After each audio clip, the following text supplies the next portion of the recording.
Hello, and welcome to the show. It's Wrestling with Entertainment, the only audio experience on the web today that trusted choice for interviewing all your favorite wrestlers every Tuesday and Wednesday, and previewing and reviewing the latest shows from WWE, AEW, New Japan, and everything in between every Saturday on YouTube and Castbox, sponsored by Rogue Energy and Player One Coffee. I'm, of course, your host, James J., alongside Kaliko Yachts. Oh, did we lose Kaliko before we even got him on? No, it's that I'm giving a moment of silence for John Cena's retirement. Moment of silence. The end of an era. Yes, honestly, yeah, truly an end of an era, and we will get there when we get there. But it was before we had a moment of silence. Wrestling Wit was loud and proud earlier this week as we interviewed Angel Blake on Tuesday and Marcelo Frago on Wednesday. Two incredible interviews, two incredible individuals. Definitely, if you haven't gone check out those interviews, definitely check them out in the archives. Cannot recommend them enough. Uh, Always looking to the future. We have this upcoming Tuesday, Brittany Kay, somebody that's held five titles from five different promotions. If you remember our interview with Disco Ray, J.R. Lindsay was living with him. Well, that was because Brittany K kicked him out. Um, there's a lot of content between JR and Brittany, even to the fact that he stole her dog once. She won a title off of him. So yeah, very complicated. We talk about that, wrestling in Canada, and so much more. And then on Wednesday, the 17th, we have jaw dropping athletic excellence, Jax Williams.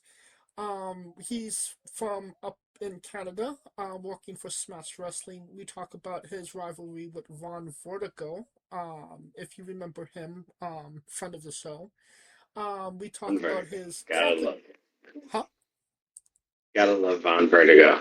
Oh yeah, definitely killing it right now. We talk about his complicated relationship with his manager. We talk about a cage match he had with Jesse V, another friend of the show. And just all around, all things jaw dropping athletic excellence. No time for clips. But this upcoming, well, on the 23rd, I should say, we have Morovic. On the 24th, we have Pinky Chippendale. On the 30th, we have Danny Nemesis. And on the 31st, the ending of the year, we have Jonathan Monroe. So, the ending of the year, not getting colder, but getting hotter and hotter as we go. All right, I think we're done putting ourselves over, Kaliko, now. I mean, we're over, but there's one person who's uberly over as they exit the ramp for the final time. But we never stop putting ourselves over. Fuck all that. Well, it's a great day for wrestling, because we're wrestling with NXT Dateline. It took place in San Antonio, Texas, at the Boeing Center at Techport Point, and yeah, it was last Saturday, and honestly, I was quite surprised with how this show went. I thought it was kind of going to be a lot more cut and dry than it actually was, and it was actually a lot maybe more complicated and a lot more unexpected than you might say. But what say you, Kaliko? How did you feel about NXT deadline? It was interesting because, I mean, we kind of had a discussion as far as like how the NXT title would go. Right. And it went to perfection.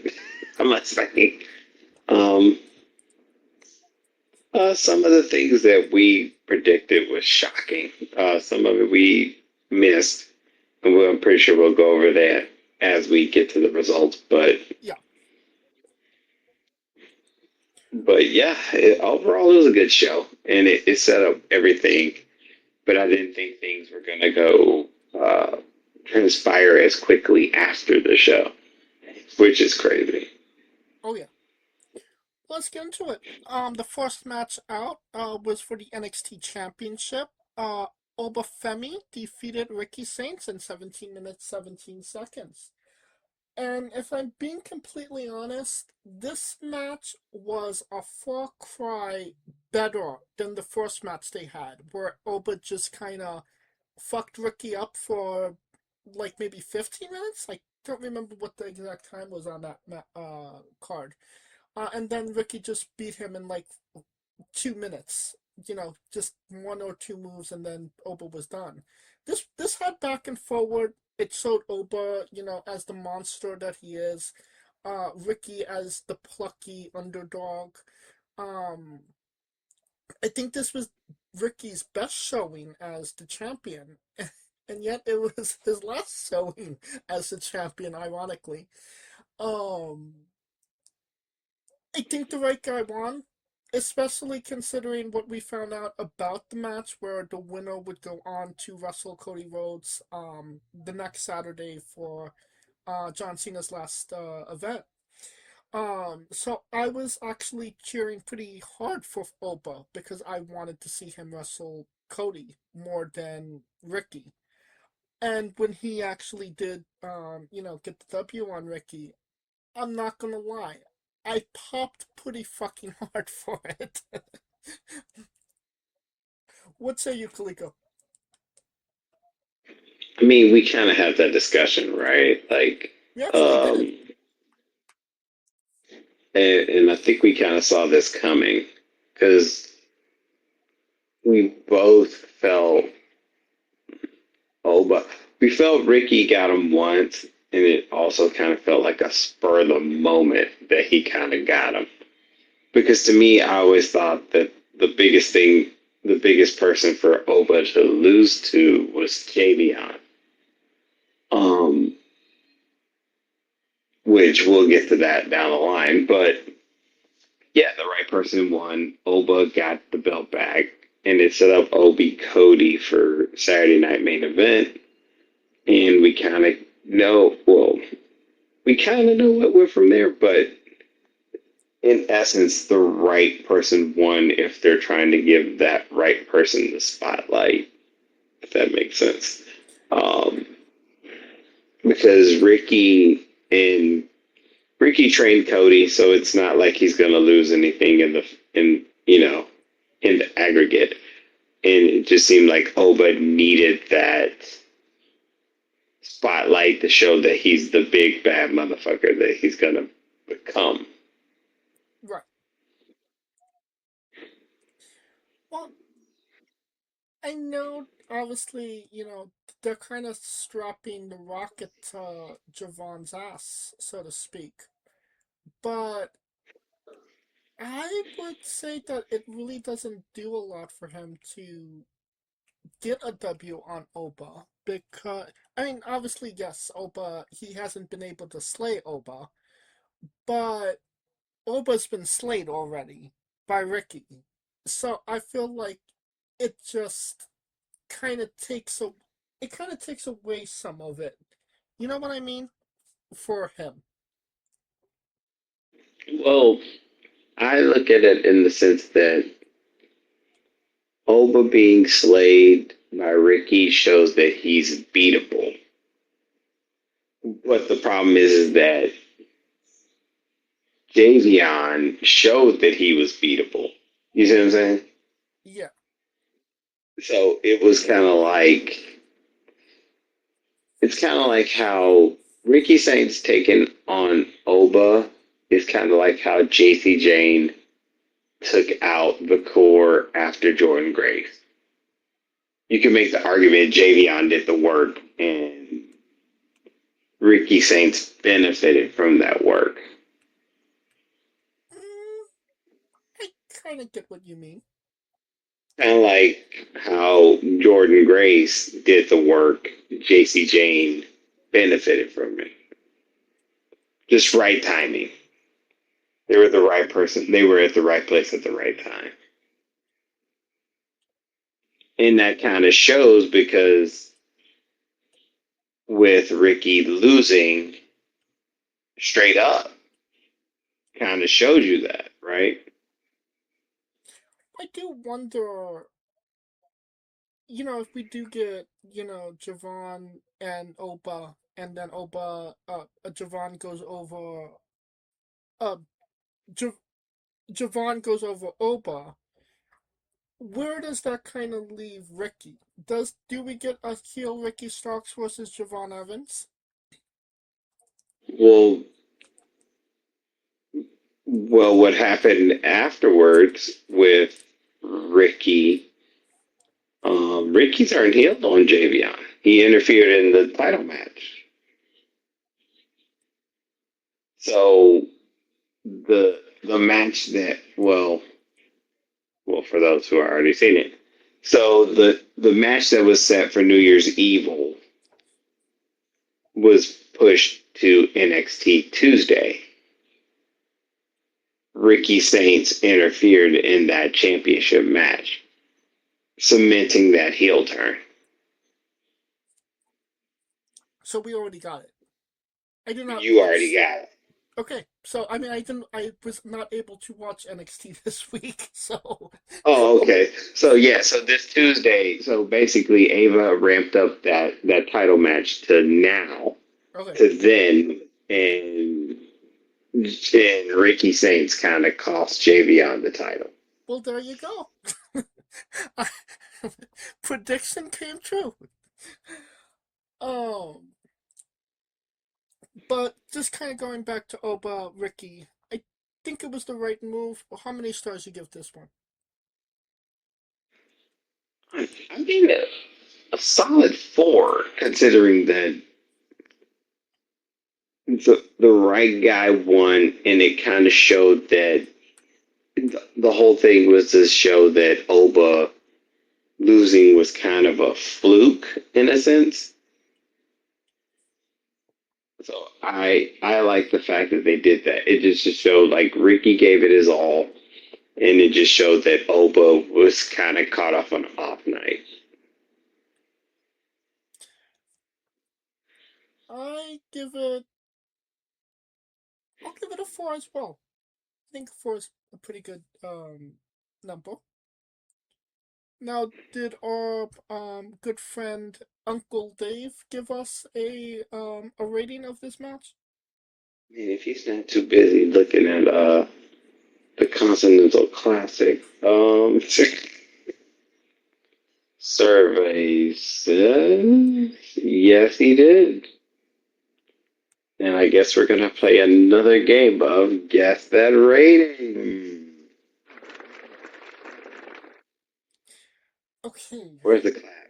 Oh god damn it! let's I was see. expecting the clap. Well, you got the clap. Oh, there we go. All right. Oh, did you not hear the clap? Well, not that clap, not chlamydia clap, but the clap clap. Anyway,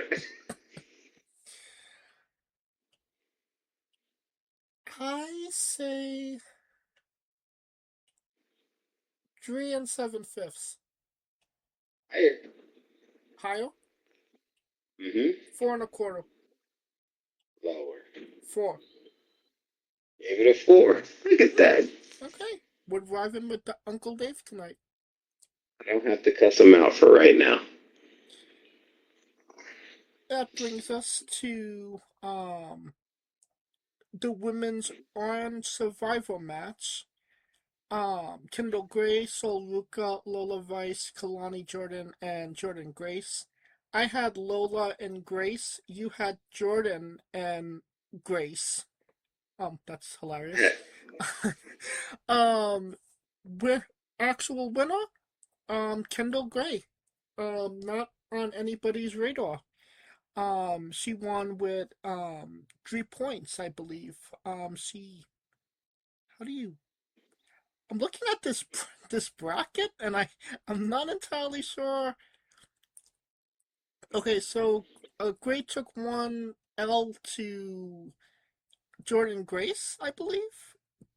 Um, Mhm. Kalani. No, this doesn't sound. This does not look right. But yeah. Kendall Gray out of all these schools won. Um, I thought it was an okay match. It kind of seemed slightly clusterfuckery. Like, I know it's a 25-minute match and they're supposed to kind of, go fast and, it's the urgency and all of that. But I kind of felt like they were going 100 the whole entire time. And I feel like if this was a main roster match, it would have been a lot smoother and sleeker, than what we kind of got with who we had in the match. You kind of understand what I Mhm. mean by that? You feel like it was two balls to the wall. Right. It was slightly, like I said, fuckery. So, I mean, they were just kind of, it wasn't necessarily as cohesive as it could have been. So fast that it wasn't smooth. Correct. But I mean, other than that, I would say that it was a good match. Nobody did anything. There was no like big botches that I saw. Kendall Gray actually getting the W was very unexpected. Um, and I mean, it was a good Way unexpected. left field. Hmm? Left fucking way left field. And I mean, I low key I get it because anybody else you would have said, you know, they had a good potential of actually beating JC. I mean, Lola and Grace, and Jordan Grace, I should say, I mean, they've already taken L's to JC. So, I mean, it wasn't going to benefit them to taking another L. Soul is obviously going to the main roster sooner rather than later. And Kalani's a heel, so it wouldn't make sense for her to take on JC. So obviously Kendall was the only alternative option here. But what say you? I know. Well, for some reason, we did not see that shit coming out of left field. Right. That shit, that shit came out of nowhere. Which, I mean, I must say, hey, good way to push new talent or get girls into it. And it gives a fresh opponent for JC.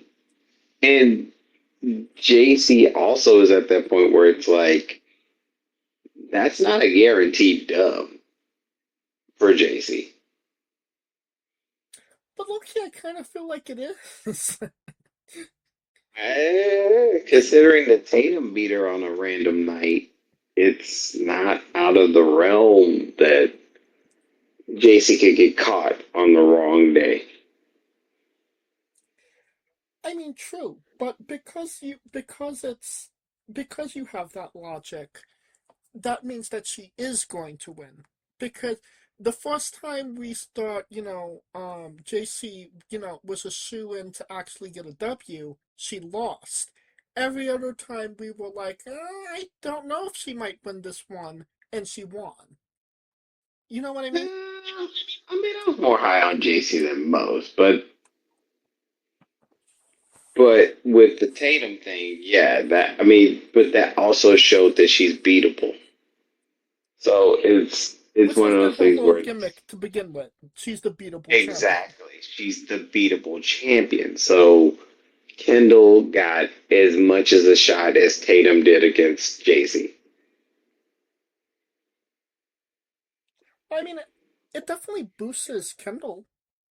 Obviously, she is. They're going with her. I mean, they wouldn't have given her the on Survivor title if they didn't see anything in her. And if I'm being completely honest, I mean, she is a pretty good talent, and low key, and this is a hot take, I would say, Kendall Gray is what Tyra May Steels should be in WWE, but isn't.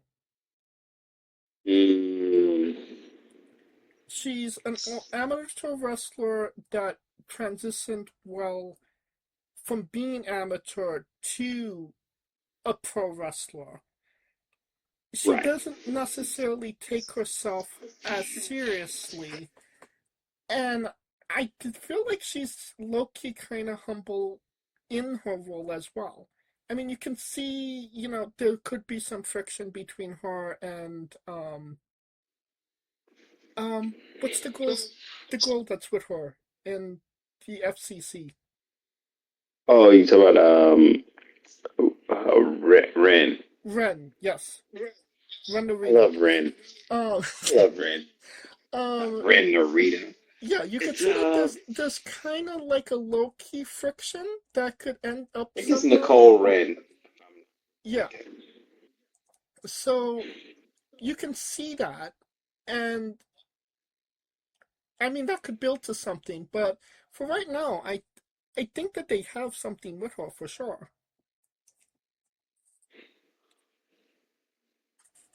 I mean, they could. I think that Ren could cost her out of jealousy, but the problem is they already played that angle with Tatum and Izzy. Mm, I don't see Ren. Ren and Claire. There you go. I don't see Ren turning on Kendall. I see it the other way around.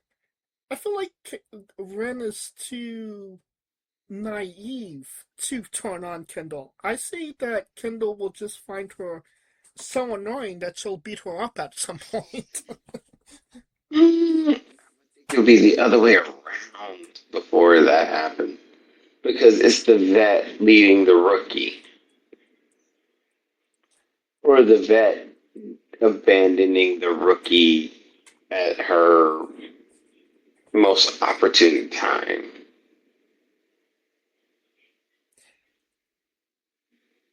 I don't I don't really see it as Ren being the vet, honestly. I'm sorry, I but mean, what have Ren really done in her tenure in NXT? I Other mean, than but just being compared, there. I mean, but I'm looking at it compared to Kendall. She's a vet. Not saying that she's a vet. Ain't true.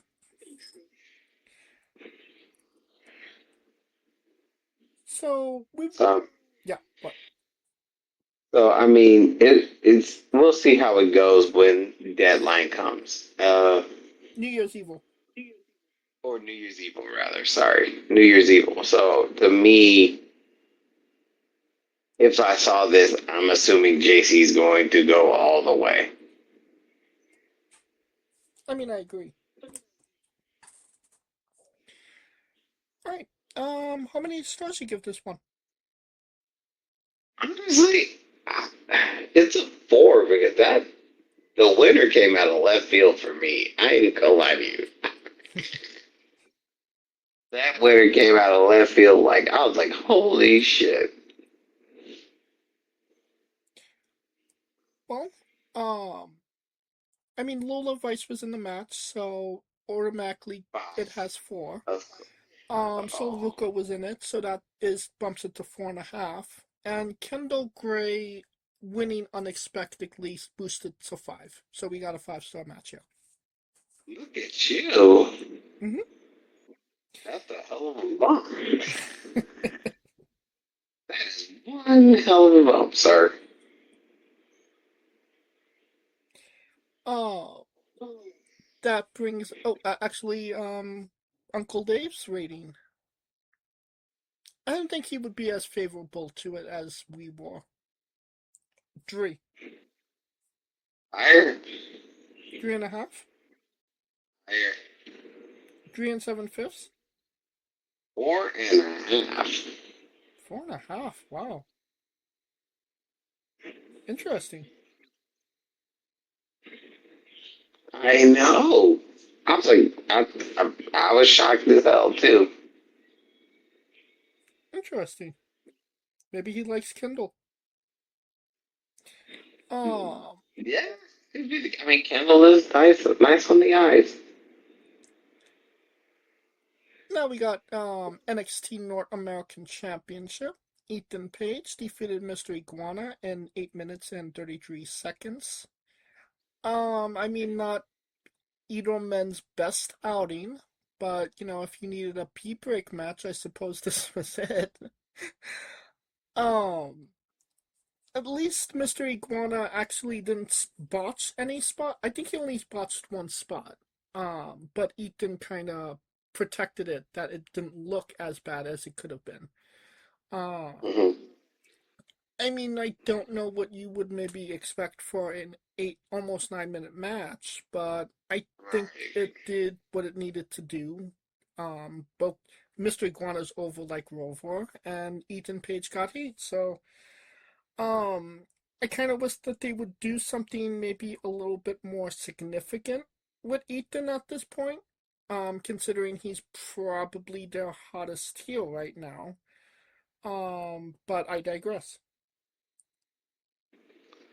I mean, but honestly, he's also in the great. He's in a good spot.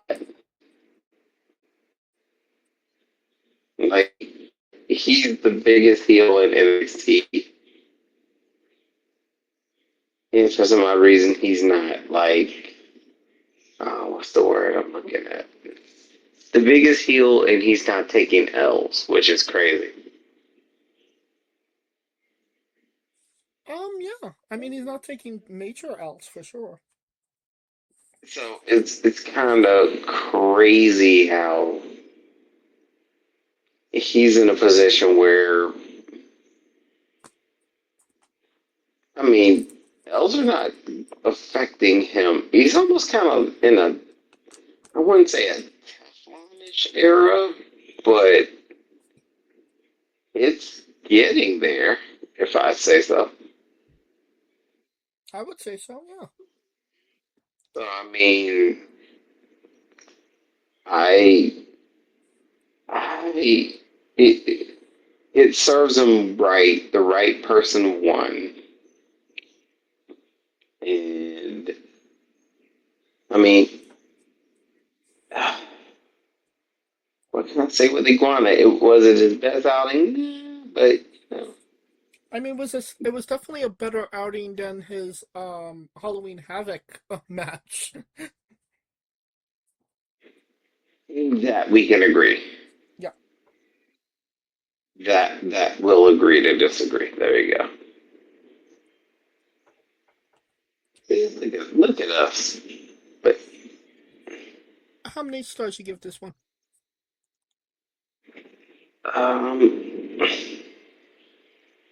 is it harsh to say three because the right person won? I I wouldn't say so. I think three is a good number.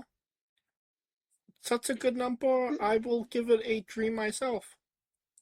Look at that. Look at us.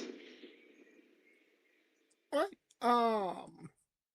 Now Uncle Dave, 2 and 7/5.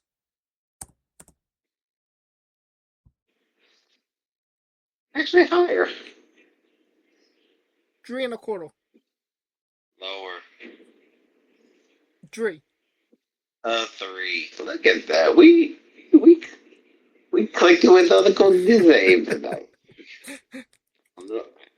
I don't know what drinks he's been dealing with.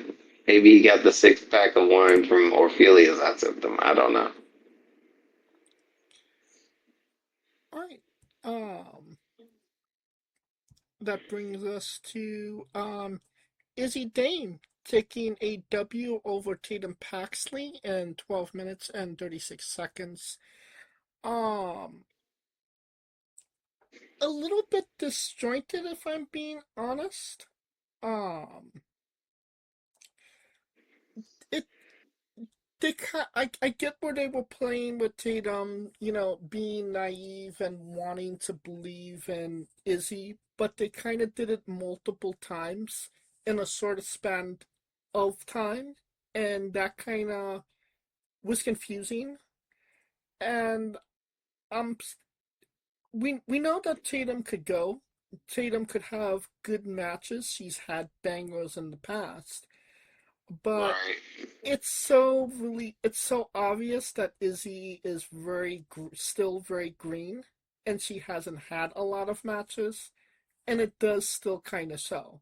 I mean, it wasn't a bad match, but compared to what it could have been with somebody, maybe a little bit more experienced, it was kind of lacking in that department.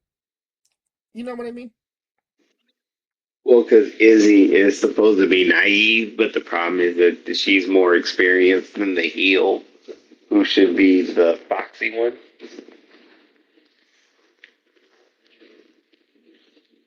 And that's where the mix up comes in. So, I mean, I get it. And I mean, they'll work the kinks out as they go, because I think they clearly kind of highlight it with NXT that Tatum is not done. So that gives them more time to get more chemistry, and it gives Izzy more what's the word I'm looking for? More time in the ring to kind of work those kinks out. Right. Because the only thing that beats it is repetition. I mean, you can only beat it with repetition. Right. And I mean, it's definitely not the last match they're going to have. Obviously, this is going to continue. Um, I'd like to know when we do see the last match, the blow off, so to speak. Um, how would it compare to this match, and how, much better will Izzy Dane get, or if she will actually get better? I mean, Yeah, she how can. much you will improve. Do you think that she'll improve, or do you think that this she maybe has a ceiling? Um,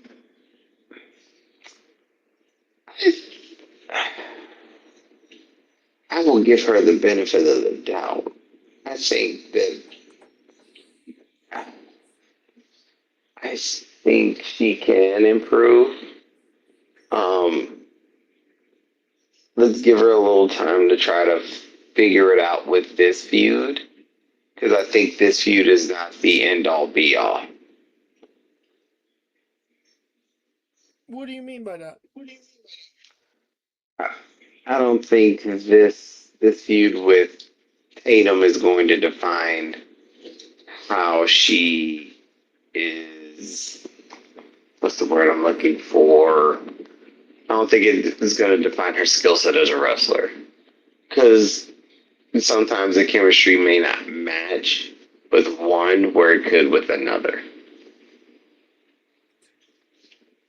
Um, Like a Izzy and Kalani, I could see that kind of. well, I mean, there's a difference between having chemistry with somebody and having somebody carry you. And I think that she can improve slightly, but as of right now, I don't see that. I haven't seen that second gear in Izzy. That you know, go balls to the wall. Like all the other girls in like the first match that we had on Dateline. Like all of the girls went like balls to the wall. And, nobody was kinda lacking. I feel like if Izzy Mm-hmm. was in that match, she would have kinda gotten drowned in it. Because we haven't seen her like really go, go, go and have that second gear. I think that, Tatum has had a lot of good matches with a variety of different opponents.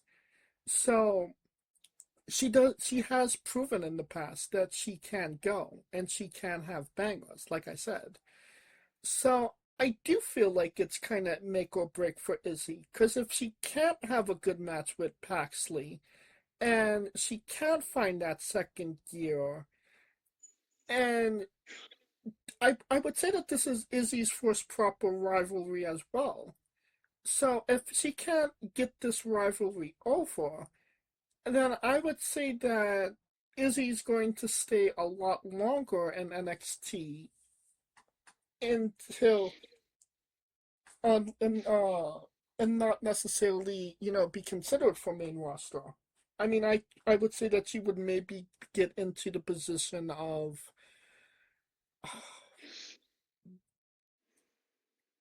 I, I'm trying to find a good example here, but I would like Jasmine next. Uh, but Jasmine left. I'm gonna just say that she'll be on the chopping block when it's time for cuts. That's what I'm saying. I mean, we'll see how they book the feud. Will tell you how they feel of Izzy. I mean, she already got the first W, so I mean they're going, they're trying at least. But but my thing is, that they're going the distance, so it's just a matter of you assume Tatum's getting the get back, and then you're just gonna go from there. Well, I mean, Izzy can win multiple matches, but I mean, I feel like at some point Paxley has to take at least one W. No,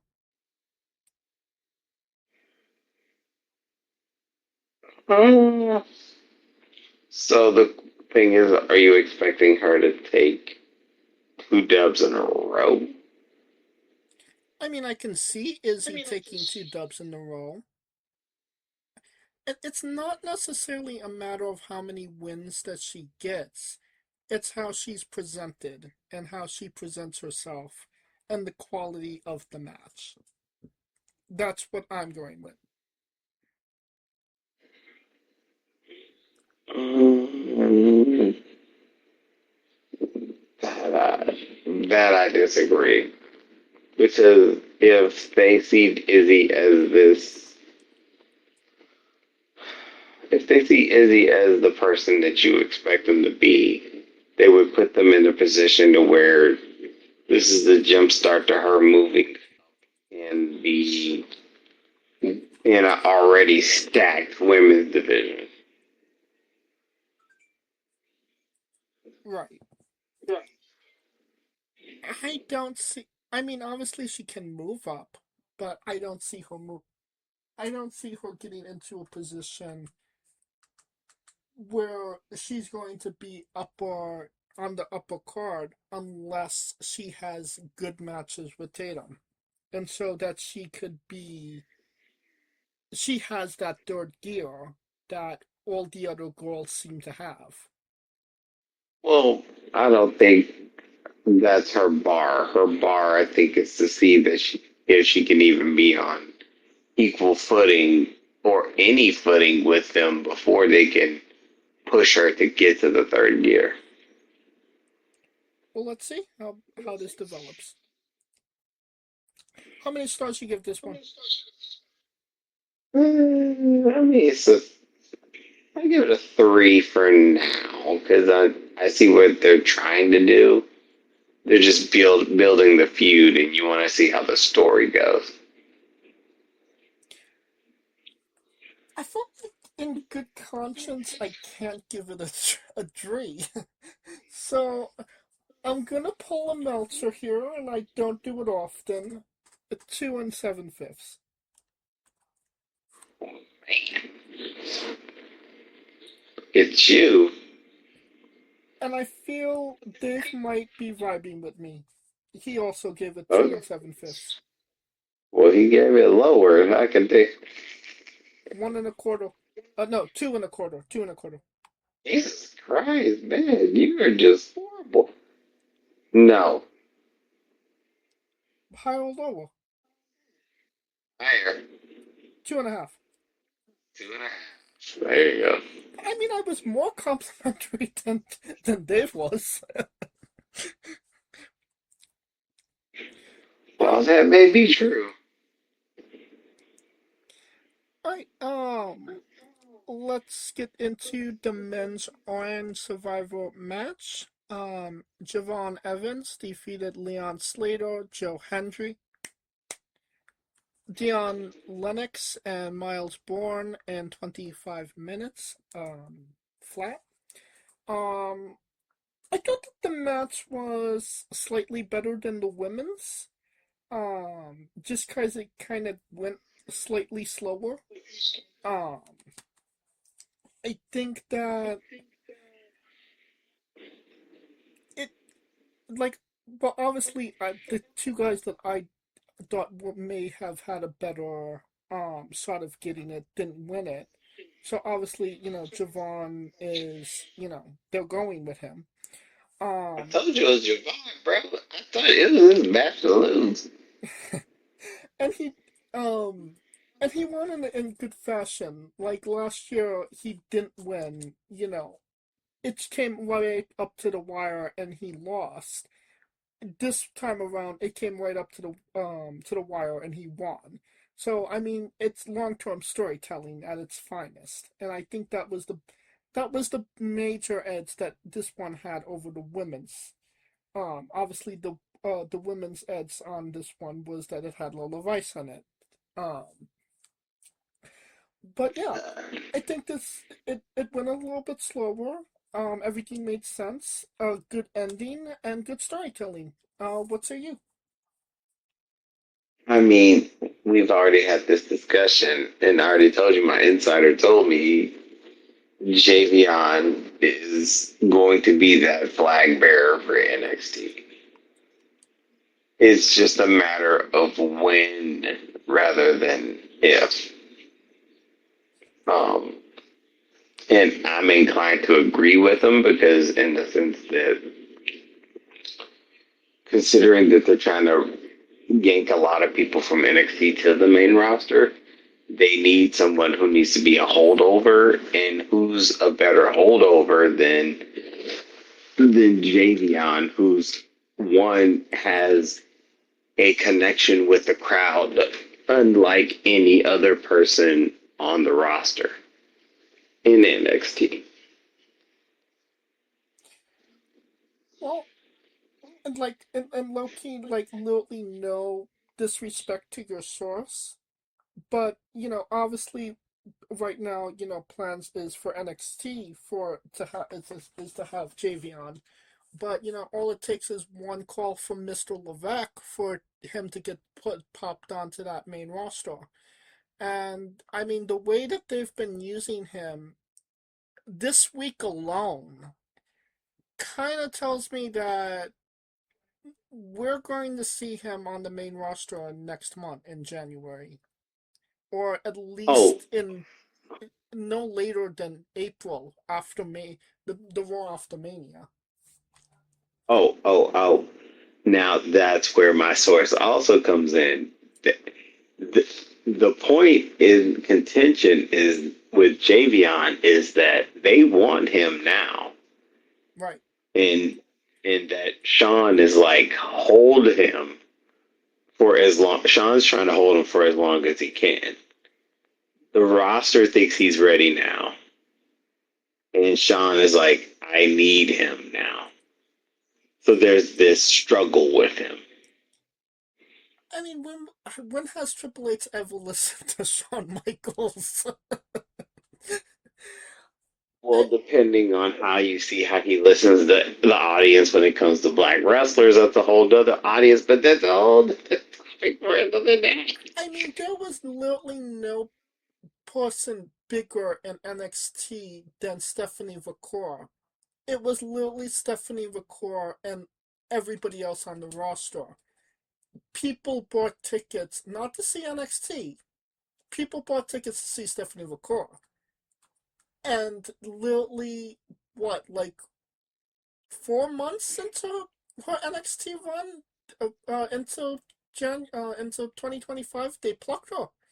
They they literally took NXT's biggest star and put her on the main roster because they wanted her. So I Yeah. mean, I get where that Sean wants her, but Sean wants Javion. I mean, but I mean, Sean doesn't really have a leg to stand on. I mean, but with Stephanie, it was so obvious that she was so hot. It's not like Javion. Javion's been there for like a year and a half. I mean, give or take 2 years. I mean, the first time I've heard about Javion was when NXT went on the road and he wrestled Randy Orton. So yeah, roughly 2 years, I would say.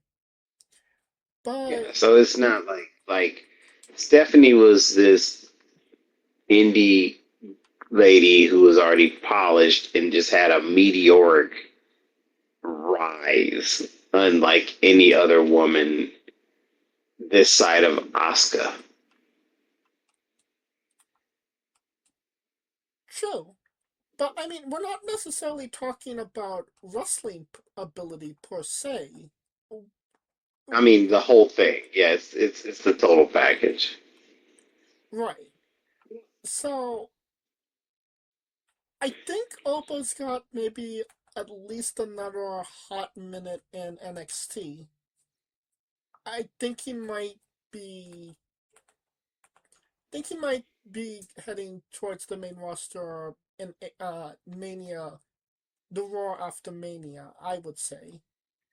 Um, and I feel like Soul we're gonna be seeing her in the Royal Rumble. Um, If you saw what happened Saturday, it might be the case. yeah. So I mean they don't Javion got a W on The Miz, and Soul got a W on Bailey. So I mean, this is not I'll see you in a couple of months. This is like a right here, right now thing. Is the way I'm looking at it. You know what I mean? Right.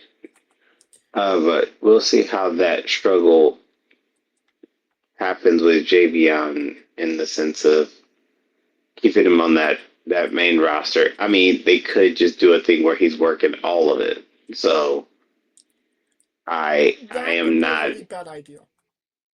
It would be, and I think considering him as the only thing that's I think that's keeping him from being on the main roster because him and Slater are kind of a team.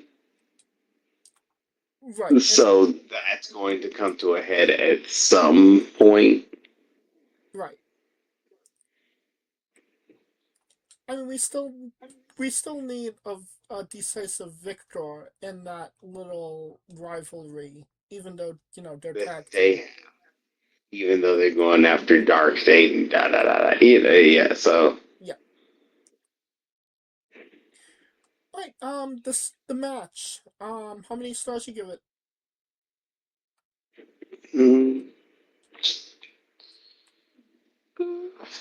I mean, my guy won, so 4.5. I mean, my number one pick won. I told you it was JV to lose. I don't know why y'all keep playing me. I give it a 4. It How was dare you? it was definitely a solid 4. Right. Uncle Dave. I say Uncle Dave gave it 4.5. Lower. 4.25. 4.25. Damn it! I was gonna say 4.25 first. But I mean, obviously, Uncle Dave agreed with me. The women's match was better. I mean, because I mean, both of us got that wrong, but I got that one, but I got the middle one right, so that's all that matters to me. Kaliko was right. That's all that matters. Yep. Nostradamus. This show as a whole, thumbs up, thumbs down, thumbs in the middle. Honestly, it was pretty solid. It had a mix of predictability with the biggest shocker of all. But yeah, I mean, the Izzy match, obviously, but the match of the night, I would say, what, the championship match? Because it kind of had the heaviest consequence of what's to come.